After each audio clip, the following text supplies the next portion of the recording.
Aleluia. Glória a Deus. Glória a Deus. Glória a Deus. Sada amada igreja, com a paz do Senhor. Amém. Glória a Deus. Feliz o Senhor de poder estar aqui mais uma vez. Grata a Deus por mais uma oportunidade de poder compartilhar com vocês um pouquinho da palavra do Senhor, daquilo que Deus ministrou no meu coração. Eu creio que hoje Deus tem algo diferenciado para nós aqui nessa noite. Eu creio que Deus tem algo aqui, pastor, do céu para a nossa vida, para o nosso coração. Diante dessa palavra que o Senhor tem ministrado no meu coração, eu creio que Deus Ele quer falar de uma forma diferente aqui no nosso meio. Né? Eu desde já eu agradeço a oportunidade. Né? Irmã Cida tem confiado a mim ali. Obrigada, igreja, pela confiança. Aprove hoje o Senhor, né? Meu esposo está ali comigo. Eu sei que o nome dele é um pouquinho, é o Jefté. Né? O Jefté Diego, né? Sempre quando eu venho, não dá certo dele vir porque ele está em São Paulo e dessa vez deu certo, né? Dele poder estar aqui hoje me acompanhando, né? E eu louvo a Deus, né? Porque enquanto eu estou aqui, ele está ali cuidando dos meninos e assim a gente vai, né? Então, glória ao Senhor. E eu quero aproveitar a igreja de pé, 2 Reis, capítulo 13. Glória a Deus. Aleluia. Aleluia nesse lugar. Glória a Deus, Jesus. 2 Reis, capítulo 3. Hoje eu estou com o caderninho maior. Gosto de escrever. Ainda está com a capinha da prefeitura, irmão. Porque tem uma pastora amiga minha que mexe com artesanato, falou que vai decorá-lo para mim. Glória a Deus. Amém, Jesus. Todos acharam? Amém. Glória a Deus. Eu vou estar lendo aqui com a igreja somente o versículo 17, que diz assim: porque assim diz o Senhor, não vereis vento e não vereis chuva, todavia este vale se encherá de tanta água que bebereis vós e o vosso gado e os vossos animais. Amém? Amém. Glória a Deus. Aleluia, Jesus. Louvado, exaltado seja o nome do Senhor. Quero partilhar algo, né, com a igreja.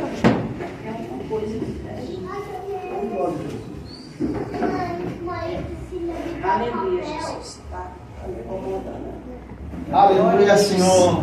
Que o Senhor tem ministrado o meu coração através dessa palavra. Eu acho interessante porque sempre quando eu vou receber um convite, eu estou ali mastigando uma palavra e de repente chega o convite. Eu falei, eita Deus, né? Mas diante desta palavra, igreja, é uma palavra, eu creio que eu vou ser rápida, mas é bem objetiva, é uma palavra bem direta que Deus quer falar comigo e com você nessa noite. Mas começando esta palavra, eu li aqui com vocês o versículo 17, aonde Deus ali fala. Mas nesse contexto aqui dessa história, a palavra vai dizer ali, é um contexto de guerra. A palavra vai dizer ali, dentro desse contexto, é aonde acontece uma guerra. Aonde ali 3 reis, eles saem para guerrear, né, contra um povo, que é os moabitas. E só que dentro desse cenário de guerra, igreja, aqui a gente vê esse cenário de guerra, de batalha, e a gente vê esses reis saindo para guerrear. Por quê? Porque a palavra do Senhor vai dizer aqui que o rei Jorão, Acabe tinha morrido, que era o pai dele. E agora Jorão começa a reinar. E quando Acabe ainda era vivo, era rei, o rei dos Moabitas, ele tinha um contrato com Acabe. E nesse contrato que ele tinha com Acabe, ele tinha que pagar impostos, né? Trazendo para a nossa linguagem de hoje. Ele tinha que pagar imposto para Acabe. Mas quando o rei Acabe morre, aquele rei dos Moabitas, ele se revolta. Ele fala, agora eu não vou mais pagar impostos. Eu não vou mais pagar, eu não vou mais cumprir com esse tratado. Só que lá atrás, em 1 Reis, no capítulo 22, a palavra vai dizer assim, que Josafá, que era um desses reis que estava ali, ele tinha feito também uma aliança com Acabe. E agora, quando Jorão está reinando, Jorão procura Josafá para poder cobrar esta aliança e fala para ele, olha, aquele rei dos Moabitas, ele se revoltou e não quer mais pagar o imposto para mim. Quero saber se você vai comigo na guerra. E ali Josafá, como tinha feito essa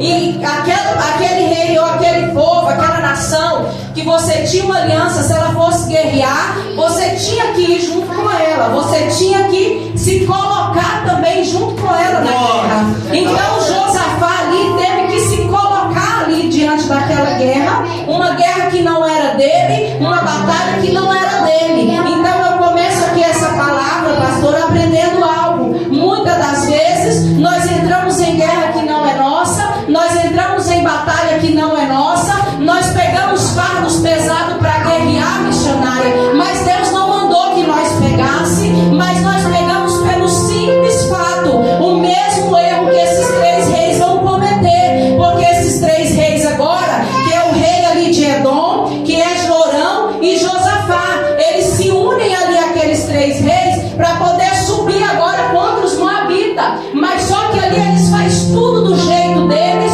tudo da maneira deles, eles decidem tudo como eles acham que deve ser, eles fazem tudo como que para eles é o jeito certo, então eles saem da batalha sem consultar a Deus.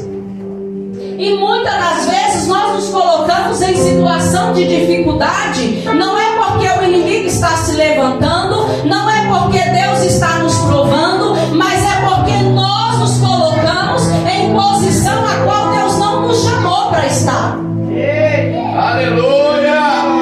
E ali aqueles 3 reis, pastor, no começo dessa mensagem, eles fazem isso. Eles decidem o trajeto, eles decidem por onde eles vão passar, eles decidem como eles vão fazer, só que eles não consultam a Deus, eles não buscam direcionamento, mas eles fazem tudo conforme eles queriam, do jeito deles, na hora deles, no tempo deles. E diante dessa decisão, a gente sabe que quando nós tomamos decisões precipitadas, sem buscar o direcionamento de Deus, a probabilidade do fracasso é grande. A probabilidade de eu e você lá na frente quebrarmos a cara é grande. A probabilidade de lá na frente nós nos encontrarmos em situações de dificuldade é grande. Oh, aleluia, Senhor! Porque eu e você temos um Deus, temos um Senhor, temos um dono. E nós não podemos fazer de qualquer jeito, de qualquer maneira, no nosso tempo e na nossa hora. Senhor! Nós temos que consultar esse Deus. Nós vemos dentro da palavra, Sansão é um exemplo de fracasso. Quando ele para de seguir o direcionamento de Deus e ele começa a fazer a sua própria vontade, do jeito dele, da maneira que ele queria, a gente sabe como é que foi a história de Sansão, sendo envergonhado diante dos inimigos, embora no final ali ele retoma a força e mata todo mundo, mas ele passou pela humilhação de deixar de seguir o direcionamento de Deus. E nós temos outro exemplo também dentro da palavra. A gente vê Neemias, que é um exemplo de sucesso. Neemias, quando fica sabendo que estava tudo destruído, quando ele fica sabendo da condição que estava Jerusalém, Neemias se entristece, chora e vai buscar o Senhor, ao ponto de que o semblante dele tinha mudado, ao ponto de quando ele chega na presença do rei, o rei percebe que ele estava triste, e ali o rei pergunta para ele por que ele estava triste, por que o semblante dele estava batido, e ele conta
pelo caminho de Edom, pelo deserto de Edom. Ah, Deus. Olha só, eles decidem passar pelo deserto. Eles mesmos se colocam em uma situação de dificuldade. A palavra vai falar que eles caminham 7 dias pelo deserto. E depois desses 7 dias, a água acaba. Olha só agora a situação que eles mesmos se colocaram. Eles fizeram uma caminhada de 7 dias pelo deserto. Ah, Jesus. Glória a Deus. Agora eles estão diante de uma situação. São 3 reis, são 3 exércitos. Eu acredito que não eram poucas pessoas. Aqui a palavra onde eu li ainda diz que tinha os animais, os gados que eles tinham levado com eles. Porque quando se saía para a guerra, além de levar o armamento, eles tinham que levar a provisão também, para eles comerem durante aquele trajeto da guerra. Verdade. E agora eles estão diante dessa situação. E a palavra vai dizer, pastor, que diante dessa situação, eu acho interessante que aqui no versículo, no versículo, deixa eu achar aqui. Aqui na palavra, não estou achando aqui agora o versículo, mas a palavra, no versículo 10, a palavra vai dizer que o rei de Israel, que é Jorão, ele disse o seguinte: que o Senhor nos chamou a esses 3 reis para nos entregar nas mãos dos moabitas. Olha só, Jorão agora, diante da situação de dificuldade, acredito eu que aquele exército cobrando, porque ele era o líder, ele tinha que estar na frente da batalha, então ele era o guia daquele exército, ele era o guia daquele povo, e diante agora dessa situação, Jorão quer colocar a culpa em Deus. Meu Deus. Ah, Jesus. Aleluia. Olha só agora o contexto. Eles fazem uma caminhada de 7 dias pelo deserto. Quem mandou eles ir pelo deserto? Quem mandou eles subir para a guerra? Quem mandou eles batalhar? Quem mandou eles pegar aquele caminho missionário? Foi Deus? Não, eles decidiram. E quantas vezes nós, num cenário de guerra, tomamos decisões e depois que nós vimos que as nossas decisões começam a nos causar consequências dolorosas, nós começamos a fazer como Jorão, pastor. Verdade, Senhor. Nós começamos a querer culpar Deus dos nossos fracassos. Nós começamos a querer atribuir ao Senhor o motivo da nossa derrota, o motivo da nossa dificuldade. Nós começamos a dizer: mas cadê Deus? Cadê o Deus que eu sirvo? Aonde que está Deus? Se eu estou passando por essa prova, por que é que Deus está me deixando? Deus não está me vendo, Deus não está me ouvindo. Nós fazemos como Jorão. E se eu fosse pegar o Jorão aqui, pastor, para trazer para uma tipologia, eu dizia que Jorão era aquele crente que decidiu servir Deus pela metade. Porque quando nós começamos ali no começo do capítulo 3, a Bíblia vai dizer: Jorão, filho de Acabe, começou a reinar sobre Israel e em Samaria no 18º ano de Josafá, rei de Judá, e reinou 12 anos, e fez o que era mal aos olhos do Senhor. Porém, tirou a estátua de Baal que seu pai fizera. Contudo, aderiu aos pecados de Jeroboão, filho de Nebate, que fizeram pecar o rei de Israel, que se apartou deles. Por que agora Jorão questiona Deus? Jorão questiona Deus porque ele conhecia quem era Deus. Jorão questiona Deus agora porque ele sabia quem era o Deus de Israel. Jorão questiona Deus porque ele sabia quem era o Senhor, porque ele era aquele crente que não queria se entregar por inteiro, mas pela metade, porque a palavra diz, pastor, que ele tirou a estátua de Baal, que o pai dele tinha colocado ali, Acabe e Jezabel, mas ele não limpou de tudo o pecado de Israel. Ou seja, não, eu vou dar uma melhoradinha aqui, mas Deus vai aceitar, e no resto tá tudo certo. O resto eu vou deixar que depois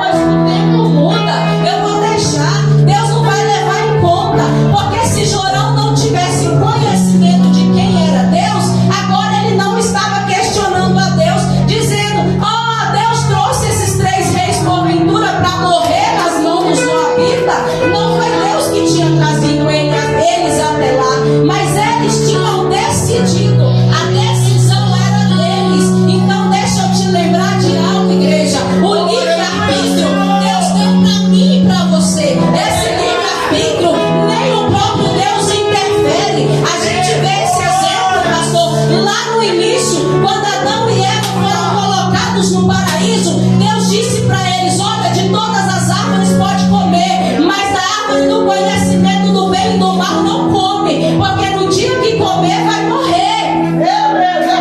Deus estava ali treinando o livre-arbítrio. Outros vai dizer a obediência de Adão e Eva. Então Deus não interfere no meu e no seu livre-arbítrio. E agora esses três reis, com aqueles três exércitos, estão nessa situação de dificuldade por causa de uma decisão que eles tomaram. E ali Jorão se levanta querendo atribuir a Deus. Aí eu poderia usar também o exemplo de Adão e Eva, que quando Deus diz: quem diz para você que você estava nu? Adão diz: a mulher que o Senhor me deu, a mulher foi a cobra. Então a gente tem essa tendência pecaminosa de querer transferir a responsabilidade que é nossa a outros. A gente tem essa tendência de querer culpar a outros daquilo que eu e você às vezes decidimos e não dá certo. É verdade. Oh, aleluia, Jesus. Glória a Deus. Glória a Deus. Aleluia, Senhor. E ali, diante desse cenário, Aleluia. agora Jorão questiona Deus. E eu estava estudando sobre a geografia deste lugar. E ali a palavra vai dizer que quando eles questionam Deus, Josafá, ele se lembra, ele fala assim: porventura, não tem algum profeta que nós podemos consultar a Deus? Por quê? Porque Josafá, numa tipologia aqui também, ele é aquele crente que decidiu servir completamente a Deus. Ele é ainda aquele crente que ora, ele é ainda aquele crente que busca, mesmo passando por luta, por dificuldade, mas está aqui no culto, mesmo chorando, gemendo, mas não tem deixado de buscar, mesmo passando adversidade, mas está aqui diante do Senhor. Então ali Josafá é esse crente. Por que que ele lembra do profeta? Porque ele sabe que naquela época a maneira de se falar com Deus era por intermédio dos profetas. Os profetas consultavam a Deus, Deus mandava o recado e o profeta passava para a nação ou para aquela pessoa. Então Josafá, aqui a palavra vai dizer que ele fez tudo que era reto diante dos olhos do Senhor e ele temia a Deus. Glória a Deus. E ali, Josafá, ele fala no versículo 11, ele fala: não há aqui algum profeta do Senhor para que consultemos ao Senhor. Então respondeu um dos servos do rei de Israel e disse: eis, aqui está Eliseu, filho de Safate, que deitava água na mão de Elias. E disse Josafá: está com ele a palavra do Senhor. Então o rei de Israel, Josafá, e o rei de Edom, eles desceram a ele, ou seja, eles foram ali até Eliseu. E a palavra do Senhor vai dizer no versículo 13: mas Eliseu disse ao rei de Israel: que tenho eu contigo? Quem era o rei de Israel? Jorão. Vai aos profetas do teu pai e aos profetas da tua mãe, ou seja, vai atrás de Baal, vai atrás dos profetas que Acabe e Jezabel servia, que era o pai e a mãe de Jorão. Porém o rei de Israel lhe disse: Aleluia, Senhor. não, porque o Senhor chamou esses três reis para os entregar nas mãos dos moabitas. E disse Eliseu: vive o Senhor dos exércitos, em cuja presença eu estou. Se eu não respeitasse a presença de Josafá, o rei de Judá, não olharia para ti e nem te veria. Olha aqui agora essa situação. Eles diante daquela situação, eles no meio do deserto, uma caminhada de 7 dias, diante daquela dificuldade onde a água tinha acabado. Aí agora Josafá lembra do profeta. E quando ele lembra que ele chega até Eliseu, Eliseu vai dizer: por quê? Porque Jorão usa a mesma coisa, é uma afronta, né? Está precisando do profeta, está querendo o favor do profeta e está questionando o Deus do profeta. Meu Deus. Porventura, esse Deus, porventura o Senhor nos trouxe para morrer aqui. Olha só. Aí Eliseu olha para ele e fala: olha, se não fosse pela presença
15, ele vai dizer: olha, pois trazei-me um tangedor.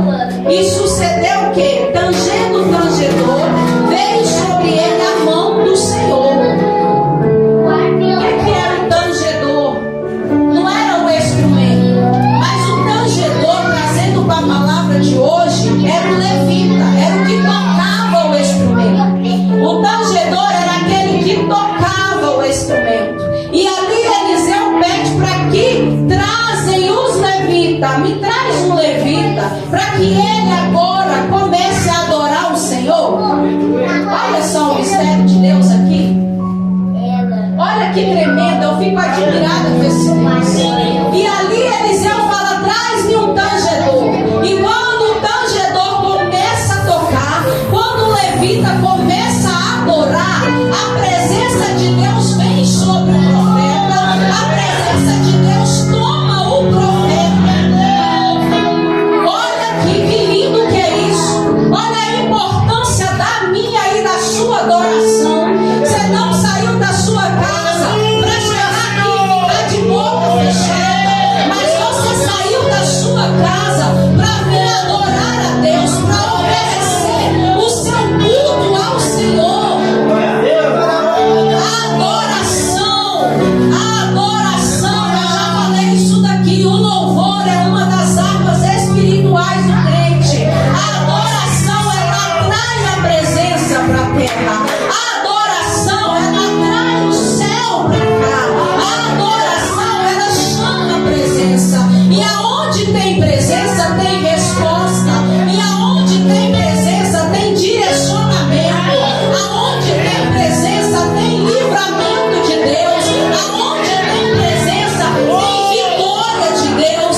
Aonde tem presença, tem a cura de Deus para mim, para a sua vida.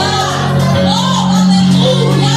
Olha aqui, Paulo e Silas vai dizer que perto da meia-noite eles oravam e adoravam ao Senhor. Através do louvor as cadeias foram ao chão. Olha a importância da sua adoração. Olha a importância de nós adorarmos ao Senhor. A palavra vai dizer também que Saul sempre ficava cometido por um espírito maligno. Só servia Davi, aquele ruivinho baixinho, excluído, com a harpa dele, louvando o Senhor. O espírito maligno deixava Saul e ia embora. A adoração também manda demônios embora. A adoração também faz demônios cair por terra. Oh, aleluia! Oh, aleluia, Jesus! Adore ao Senhor, não deixe de adorar o Senhor. Aqui é um cenário de guerra, mas foi a adoração que atraiu a presença de Deus. Foi a adoração que trouxe a presença de Deus sobre um profeta. Oh, aleluia, Jesus! Aleluia! E a palavra vai continuar dizendo: e disse, assim diz o Senhor, a adoração trouxe a presença se manifestou. E agora o profeta recebe o direcionamento de Deus. E o Senhor vai dizer assim diz o Senhor, fazei-me neste vale muitas covas. O versículo que eu li com a igreja: porque assim diz o Senhor, não vereis vento, não vereis chuva, todavia este vale se encherá de tanta água, que bebereis vós e o vosso gado e os vossos animais. Olha aqui algo. Meu Deus, eu fico maravilhada com o Senhor diante da palavra.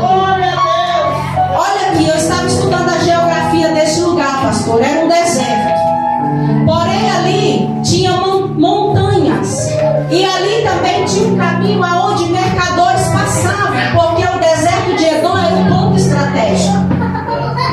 E ali tinha alguns precipícios, aonde tinha, se chamava esses precipícios naquela época de vale. E ali naqueles vales era natural da geografia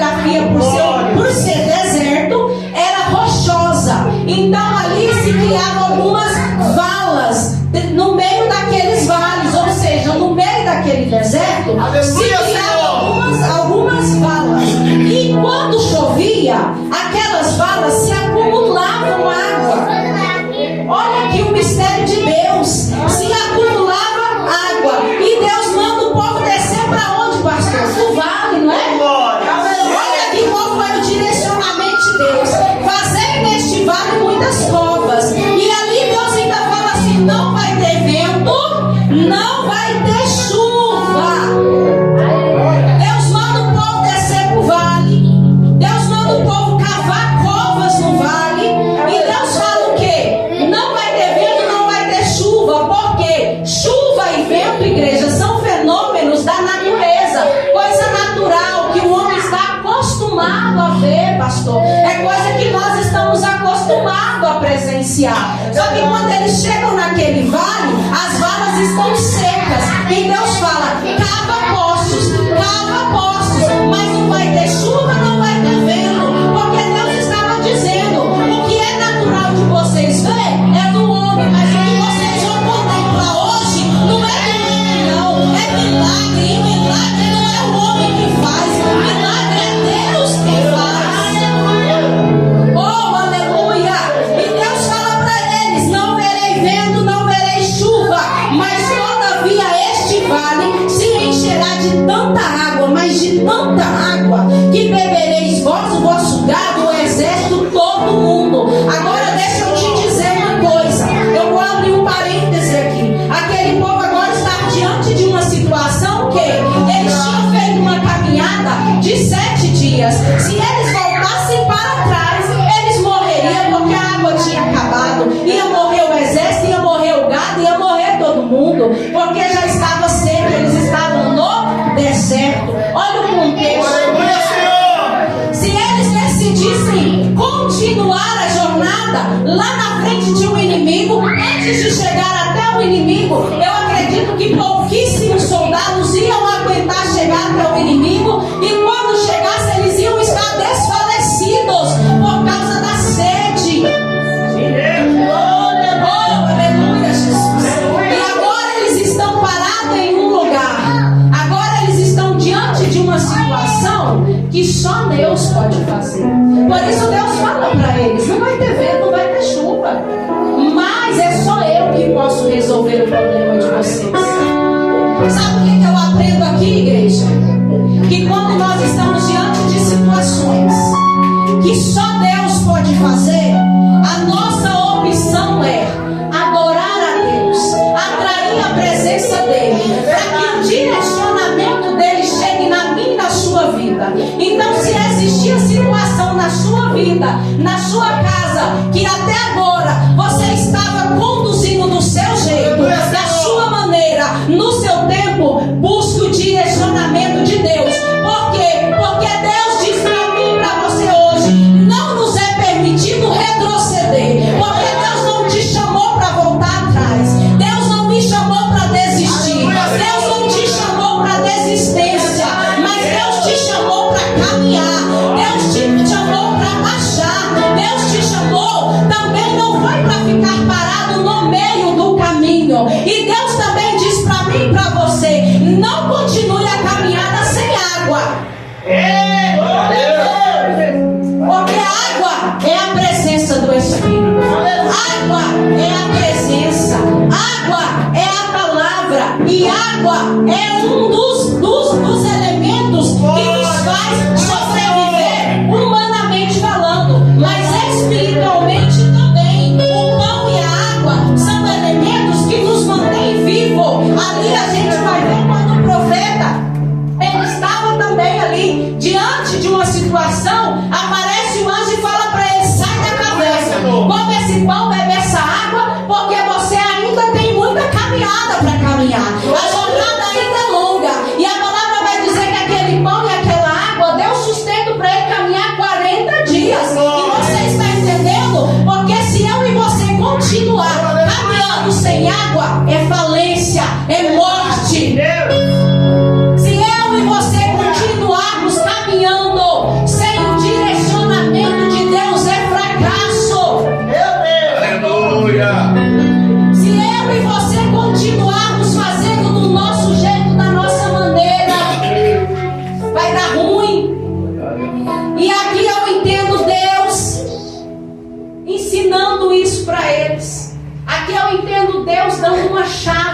digo para você, Aleluia, Senhor. não é permitido retroceder. Não volte atrás, mas também não continue caminhando sem água. Não volte atrás, mas também não continua fazendo do seu jeito. Não volte atrás, mas também não continua caminhando e fazendo da sua maneira. Use o direcionamento de Deus. E dentro desse direcionamento de Deus, a palavra do Senhor vai dizer que agora aquele povo, eu também teria tomado a mesma decisão. Voltar para trás, eu vou morrer. Continuar, eu vou morrer. Ficar parada, a gente vai morrer. Então vamos cavar os poços. E ali a palavra vai dizer que eles cavaram os poços. E depois que eles cavaram aqueles poços, a palavra vai dizer que bem de manhãzinha, igreja, bem de manhã, a palavra vai dizer aqui que levantando-se de madrugada e saindo o sol sobre as águas, viram os moabitas defronte deles as águas vermelhas como sangue. Mas a palavra do Senhor vai dizer também que quando aquele povo cava os poços, no versículo 20 eles cavaram, e no versículo 20 vai dizer assim: e sucedeu que pela manhã, oferecendo-se a oferta de manjares, eis que vinham as águas pelo caminho de Edom. Olha só, de manhãzinha, na hora do sacrifício, de manhãzinha, na hora da adoração, olha só, eles oferecendo, pastor, e um milagre. Está entendendo o mistério de Deus, igreja? Eles entregando e Deus fazendo.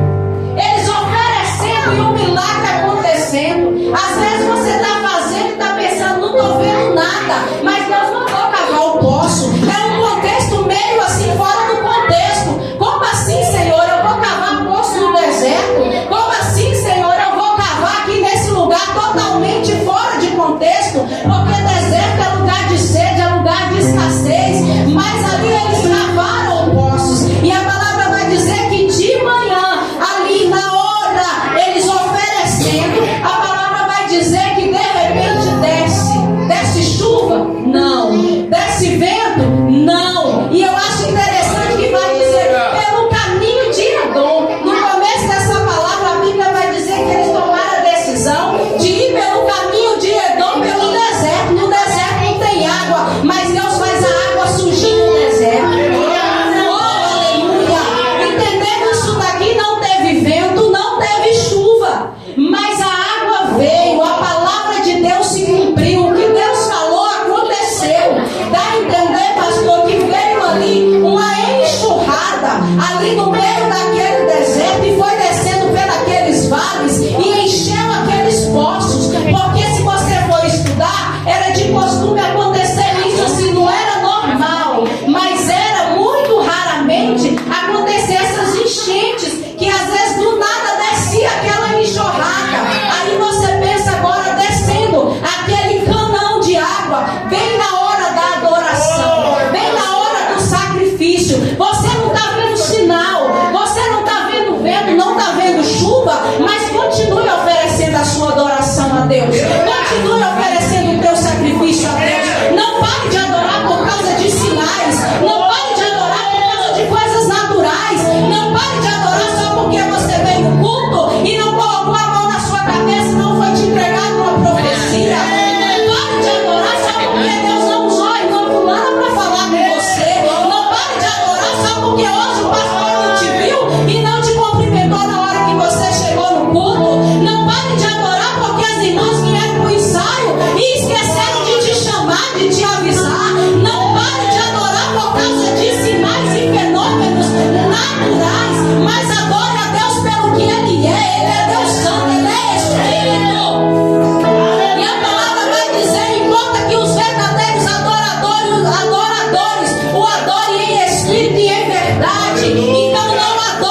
isto é pouco aos olhos do Senhor.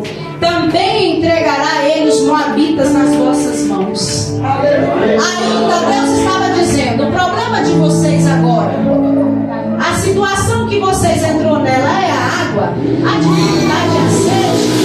O que está sendo a sua dificuldade hoje?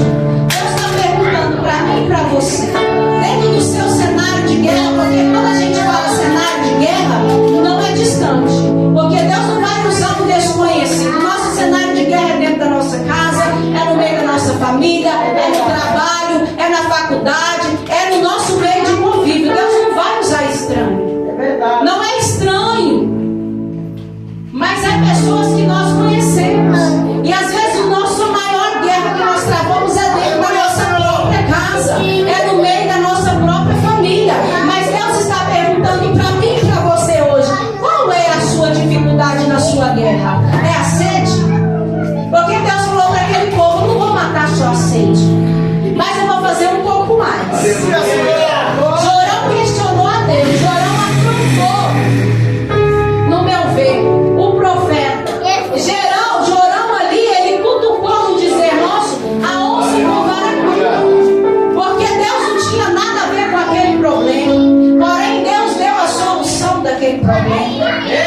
Deus se importa comigo e com você, até mesmo quando nós entramos em guerra que não é nossa, até mesmo quando nós nos metemos em problemas que Deus falou: não mexa aí, deixa eu trabalhar, só fica de longe intercedendo, não põe a mão onde eu estou pondo. Aí a gente vai lá e põe e leva a lapada nas costas. Mas ainda assim Deus é tão misericordioso, pastor, que ele ainda vem e não mata só a nossa sede, mas ele também nos dá o livramento. Ele ainda nos dá o livramento. Quantas vezes eu entrei em situações que não era minha, pensando que ia apaziguar, que ia ajudar, e depois fiquei com problema, mas Deus ainda foi misericordioso e me deu um livramento final. Oh, aleluia! E Deus fala para aquele povo: eu vou não só matar a sede, mas eu vou entregar os inimigos na mão de vocês. Olha só, aquele povo, pastor, às vezes Deus nos manda fazer coisas no meio da guerra. Às vezes no cenário da guerra, pastor, o direcionamento de Deus para nós parece loucura. Às vezes no cenário de guerra, Deus vai nos mandar fazer coisa que para nós é incomum. Mas é claro, Ele não é homem, Ele é santo, Ele é Deus, Ele é divino. Mas às vezes no nosso cenário de guerra, Deus vai pedir coisas para mim e para você que parece meio loucura da nossa cabeça ou parece que é da nossa cara. Às vezes Deus vai pedir: olha, nesse cenário de guerra, levanta 3 da manhã, levanta 5 da manhã, ora meia-noite, ora de 3 em 3 horas. Olha, nesse cenário de guerra, faz jejum disso, faz jejum daquilo. Você fala: não, isso é muita loucura. E às vezes no nosso cenário de guerra, Deus vai pedir isso pra gente. Pega a chave pro pastor, vai 5 horas lá pra igreja pra você orar todo dia. Não, é coisa da minha cabeça. Mas a guerra tá lá, o cenário tá lá, e Deus tá dando direcionamento. E nós estamos pensando que é loucura da nossa cabeça. Se aquele povo pensasse que era loucura, o que Deus estava mandando fazer, cavar poços no meio do deserto, como assim?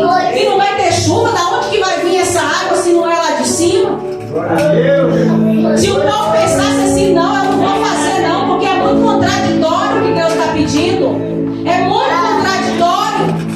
Mas só que nem sabia eles, pastor, que Deus estava mandando cavar os poços para matar a sede, mas que os poços seria a arma que Deus ia usar para destruir os inimigos. Olha só que tremendo. Olha só como Deus é tremendo. Se eles não cavassem os poços, teriam morrido de sede, ou o inimigo tinha pegado eles. Se eles não tivessem cavado os poços, nem sabiam eles que Deus ia usar aqueles poços para confundir o inimigo. E a palavra fala que de madrugadinha, olha só, de madrugadinha, no amanhecerzinho, o inimigo vai à espreita para sondar eles. O inimigo, pastor, ele não vem quando a gente está num lugar estratégico. O inimigo, ele não vem quando nós estamos fortes. O inimigo, ele não vem contra mim e contra você quando nós estamos, ó, no auge,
tem você que adora a Deus, tem você que leva sacrifícios a Deus.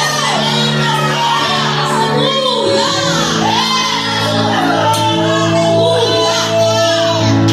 O livramento veio por causa de Josafá.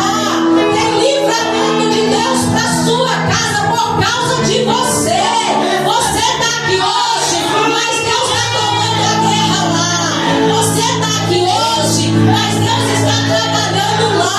Quando você chegar na sua casa, o cenário não vai ser mais o mesmo.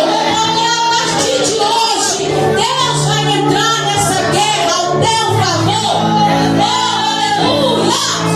Deixa o controle na mão dele. Se ele começar a amassar, deixa Deus amassar. Se ele começar a quebrar, deixa Deus quebrar. Apenas entrega a sua adoração. Deus está na tua mão. Senhor, é o Senhor que está fazendo. É o Senhor que está trabalhando. É o Senhor que está tratando. Porque é Ele que é o oleiro que molda o vaso. E para o vaso chegar a ser vaso, pastor, tem um processo. Tem que ser amassado. Tem que ir para o fogo. Ei, tem um processo. Então, a partir de hoje, entrega o controle para Deus e não tenha medo do processo. O processo daquele povo foi cavar poços no meio do deserto, em um contexto totalmente contraditório. Só que os poços matou a sede deles e ainda deu uma vitória contra o inimigo. Deus usou aquela mesma arma para poder confundir o inimigo. Então faça o que Deus está te mandando. Continue adorando, continue entregando o teu sacrifício. Deixe o controle dessa guerra nas mãos do Senhor dos Exércitos. O livramento virá. A sede será saciada. Porque Deus tem na minha tua guerra. Oh, aleluia. Pega essa palavra para você.